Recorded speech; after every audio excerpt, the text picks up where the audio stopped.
तो अभी की बड़ी खबरों पर हम लगातार आप तक अपडेट पहुंचा रहे हैं। मध्य प्रदेश के बजरंगी मामा के कंट्रोल से बाहर क्यों, ये एक बड़ा सवाल और इससे जुड़ी जानकारी आपको हम देंगे।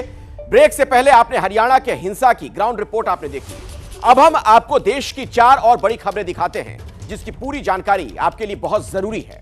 हमारे साथ मध्य प्रदेश से ब्रजेश राजपूत जुड़ रहे हैं जो आपको बताएंगे कि कैसे सीहोर में बजरंगियों ने बवाल काटा और अब तक उस पर क्या कार्रवाई हुई है। हमारे साथ राजस्थान से मनीष शर्मा होंगे जो नाबालिग के दर्दनाक मौत पर ग्राउंड रिपोर्ट देंगे। मुंबई से लता शर्मा कॉलेज में हिजाब पर हंगामे की पूरी खबर आपके सामने रखेंगी और रौनक कुकड़े बताएंगे आपको कैसे एक तस्वीर से महाराष्ट्र की सियासत में नई आफत आ गई है। लेकिन सबसे पहले अभी की बड़ी खबर आपको बता दें, हरियाणा के बाद मध्य प्रदेश की खबर आपको दिखाते हैं और अमूमन हालात वैसे ही हैं। आप समझिए, मध्य प्रदेश के सीहोर में तोड़फोड़ हुई है, मारपीट हुई है। बजरंग दल ने एक दिन पहले जुलूस निकाला और इछावर में जुलूस के साथ डीजे भी बज रहे थे। कुछ उपद्रवियों ने गांव के आसपास तोड़फोड़ शुरू कर दी। देखिए तस्वीरें आपके सामने हैं। स्थानीय लोगों ने मना किया तो भीड़ ने जाति सूचक शब्दों के साथ मारपीट की। हंगामे का वीडियो वायरल होने के बाद पुलिस जगी है। 5 लोगों को आरोपी बनाया गया।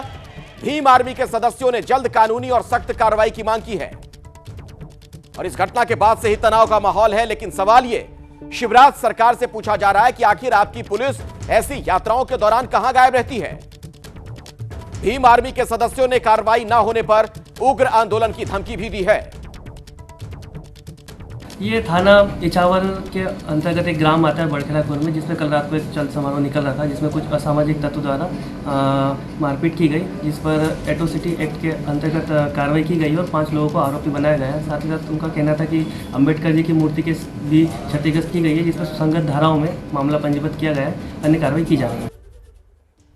आइए सीधे मैं आपको लिए चलता हूं ब्रजेश राजपूत के पास। ब्रजेश, एक ऐसे समय में जब देश के विभिन्न हिस्सों से हिंसा की खबरें आ रही हैं, सांप्रदायिक तनाव की खबरें आ रही हैं, क्या पुलिस अलर्ट नहीं थी? क्या यह प्रशासन की नाकामी नहीं है? क्या है पूरा मामला?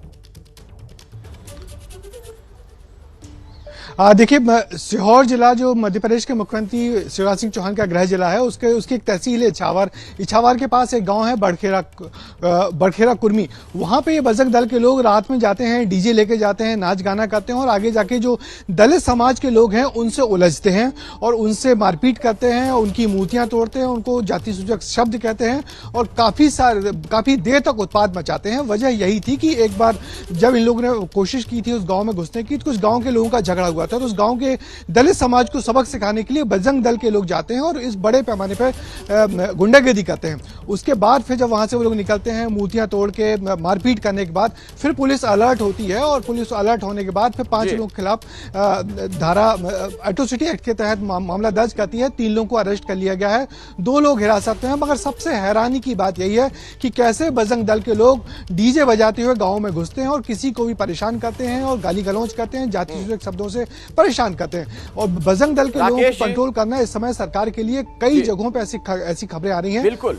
बड़ा मुश्किल काम हो गया है, खासकर बीजेपी सरकार। सवाल तो यही है शासित राज्यों में पुलिस और प्रशासन चाह ले तो क्या ऐसे उपद्रवियों को रोक नहीं सकते हैं? प्रशासन चाहता तो मध्य प्रदेश दलित उत्पीड़न में तीसरे स्थान पे देश में नहीं होता।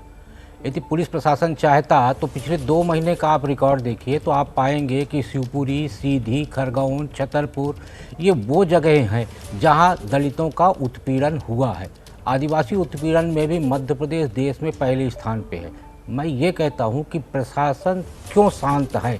यदि वो राजनीतिक व्यवस्था उसकी है तो उसको मुझे लगता है फिर ये उत्पीड़न रुकेगा नहीं। लेकिन राजनीतिक दृष्टि से यदि आप देखें तो मध्य प्रदेश में 84 लाख दलित वोटर हैं, 35 सीटें हैं, उसमें 18 सीटें 2018 में कांग्रेस जीती थी और 15 सीटें भारतीय जनता पार्टी जीती थी। 2023 के चुनाव में भारतीय जनता पार्टी के केंद्रीय नेतृत्व की तरफ से राज्य को कहा गया है कि आप सुरक्षित सीटों पे खास फोकस करिए क्योंकि हमारा वोट बैंक बड़ा है। और जिस तरीके के आंकड़े आ रहे हैं और जिस तरीके की स्थितियां हैं और जो योजना बनाई जा रही है उससे क्या लगता है कि उसका कोई हित हो पाएगा?